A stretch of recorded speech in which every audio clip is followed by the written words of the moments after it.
Hi, I'm Jacinta Rose and I'm here with Alicia Fogden to take stock of what's making news in this week's Stock Journal. Calls for the reinstatement of professional wild dog trappers have been renewed after the state government released its Wild Dog Action Plan this week. The plan includes funds to maintain and improve the dog fence, as well as financial support for the SA Arid Lands Bite Back program, which included baiting and landholder training in wild dog trapping.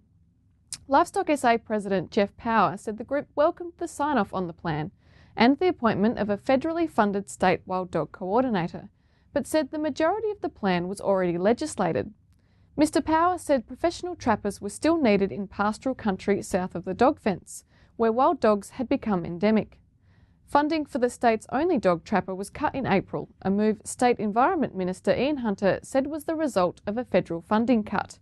In a controversial and surprising move this week, the Murray-Darling Basin Authority has proposed to reduce the water recovery target in the Northern Basin by 70 gigalitres. Authority Chief Executive Philip Glyde said reducing the water recovery target from 390 gigalitres to 320 gigalitres would save about 200 jobs in the irrigation-dependent communities and deliver about the same level of environmental outcomes. But there's been much backlash from the South Australian Government and Southern Basin communities about the lack of detail as to why and how this reduction would eventuate.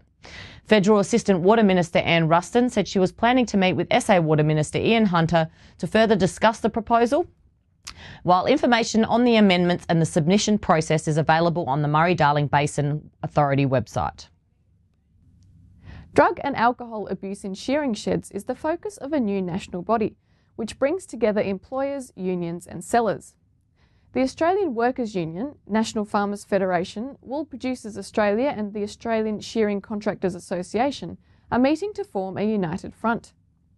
AWU National Occupational Health and Safety Director Jim Ward said the union was not equipped with enough evidence to prove substance abuse was a real problem, but said research in the broader community indicated ignoring the issue would be foolish.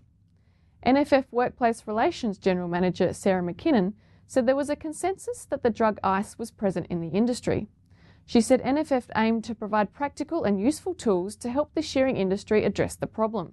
Rural Bank and Rural Finance is forecasting the Australian winter crop to nudge 50 million tonnes, even after untimely rain in central West New South Wales and frost in Western Australia. The biggest year-on-year gains are predicted to come from Victoria, which is expected to double last year's harvest, while South Australia's production may increase by up to 15%. The figures come after PIRS's forecast of a record 10.5 million tonne SA crop. That's even with the freak storm in late September and damaging hail earlier this month.